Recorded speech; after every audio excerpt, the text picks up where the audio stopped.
Is 8K gaming dumb? Yes.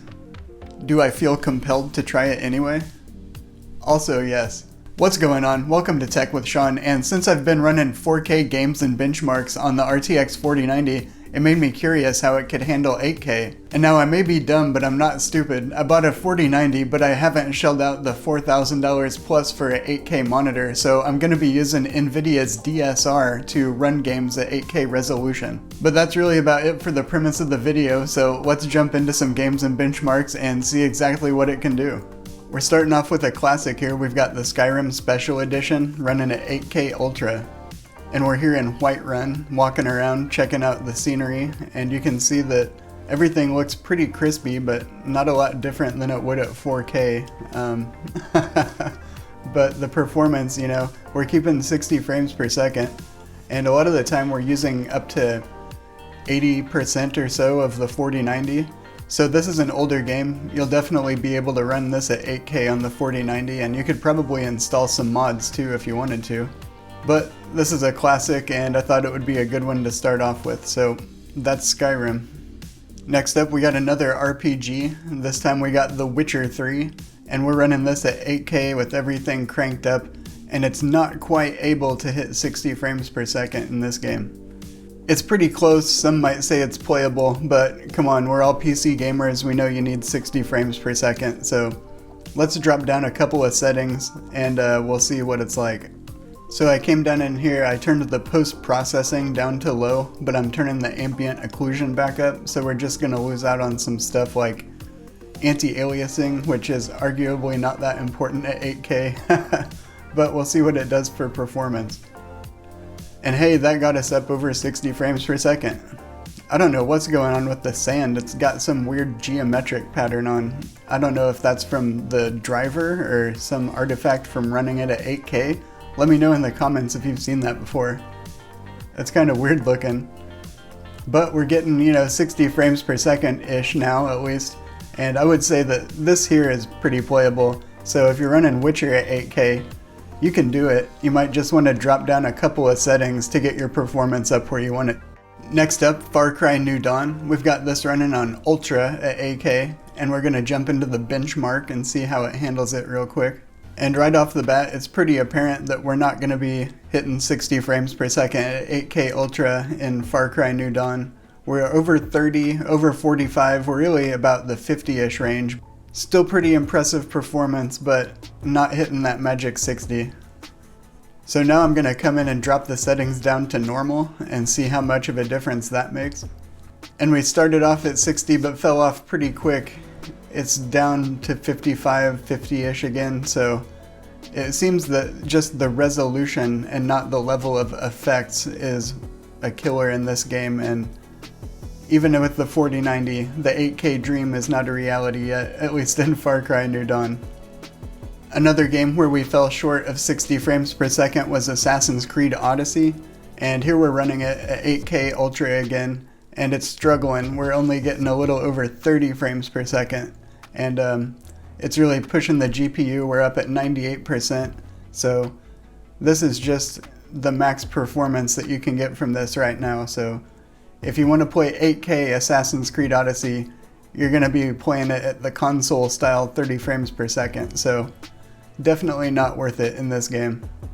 Alright, now we have Doom running at 8K Ultra, and this is a beast. We're getting over 100 frames per second at 8K, and this looks amazing. I mean, it looks pretty amazing in 4K too, so it's not really any revelatory difference, but you know, hey, it feels way snappier than most of the 8K games we've played because it's up over 100 frames per second. But this is, you know, a pretty forgiving game even when it's on the higher settings, and you can play this on a pretty low-range gaming PC, so it's not a surprise that something this expensive and high-end can handle it at a really high resolution. And it's also, I guess, a testament to their coding and the engines that they came up with as far as how scalable the performance is. But this is a pretty good experience as far as 8K gaming goes, I would say. Next we're going old school with Final Fantasy XII HD, and running at 8K with everything maxed out. The 4090 can't handle 60 frames per second, and we're getting closer to 40. So we're going to drop into the graphics settings, and in this game the ambient occlusion is a real killer, so we're going to drop that to half resolution. And MSAA is arguably not very important when you're running at 8K, so we're going to drop down that to 2x. And with those settings, you can see here, look how much the GPU utilization dropped. Now we're only using about 70%, and we're definitely hitting 60 frames per second now. This city, Rabanastre, is one of the more demanding parts of this game, so if you can run this part at 60 frames per second, you're pretty much good to go. So not surprising, but the 4090 can handle Final Fantasy XII HD at 8K if you turn down the MSAA. Now we have Forza Horizon 5, and we're running the benchmark at 8K on the Ultra preset. And this thing is well over 60 frames per second. It's kicking up close to 80, and this is pretty impressive performance to me. Honestly, I thought we were going to have to turn down some settings to get this running smooth at 8K, but wow, on the Ultra preset even, this is really playable. This just really shows like what a leap this generation is over the last one. I don't think you would have gotten anywhere close to this on a 3090.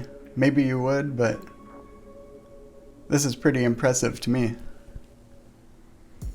And here with the conclusion of the benchmark, we averaged 77 frames per second on the Ultra preset at 8K.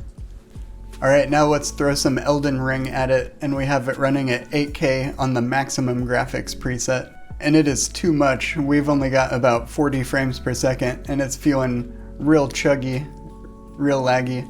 I never played this on console, I've only played it on PC, so this feels really slow to me. Going into the graphics, we're gonna drop it down to high and see what that does. Well, we gotta quit out of the game. Okay, dropping back in now on the high graphics preset, and it's basically running exactly the same as it was on maximum. Still about 40 frames per second, and it feels pretty chuggy and slow. So I'll quit out again and drop the settings down to normal and see what that does. Okay, back in again on normal, and we're basically getting the same performance that we did on high and maximum. There might be like a 2% difference or something, but there's just no way you're gonna get this running at a good frame rate at 8K, even on a 4090 right now. This is definitely a case where 4K is probably the sweet spot for this card, as with basically every game, I would say. But, you know, 8K is such a curiosity, and it's been unattainable for so long that I just had to try running some of these games to see what they could do. Next up, Red Dead Redemption 2, and I ran this on pretty high settings, but I didn't max everything out because I wanted to give it a fighting chance. But in the benchmark, even at the slightly toned down from max settings, this was not able to handle 60 frames per second at 8K.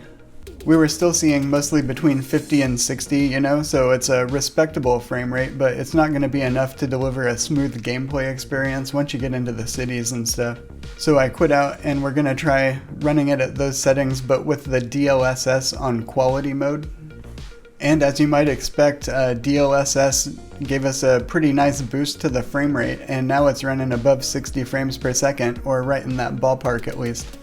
Even later on in the benchmark here in Saint Denis, it's still getting about 60 frames per second, and I would say that this is a playable experience even at 8K. So it's not native 8K, but we're using DLSS quality, and hey, it's running it. Whether you think it's worth the performance sacrifice or not is another question. So I ran the Shadow of the Tomb Raider benchmark on here at 8K on Ultra, and it was too much for the 4090, and we only managed to get about 45 frames per second in this scene. That's below 60, but still pretty impressive considering the amount of rendering going on here. But 45 frames per second just don't cut it, so we're gonna switch on DLSS to quality again and jump back in. And that made a huge difference this time. That pushed us up over 70 frames per second. And so this went from feeling real slow and chuggy to feeling quick and snappy. This looks pretty good. I don't know. I'm on a 4K monitor here, so I can't really tell any difference visually, but if you had an 8K monitor, maybe you would. Or maybe not. But since I'm on a 4K monitor, I really can't tell much of a difference either way between the graphics quality. I mean, this looks really nice, obviously, but I can't, especially between regular or DLSS at a monitor resolution higher than what I can even see, they look identically the same to me. Next up is Strange Brigade, and at 8K this ran a lot smoother on DirectX 12 than Vulkan for some reason. But here running it in DirectX 12 Ultra, it still pushed up over 60 frames per second at native 8K, so this is pretty smooth and it looks really crisp. And while this is running pretty good, I honestly thought we might get an even higher frame rate considering the performance we've seen in some other games. This is a somewhat easy game to run, so I thought that we might, get up like closer to 100 frames per second, but I guess not. It's still interesting seeing this card being able to run stuff at native 8K though.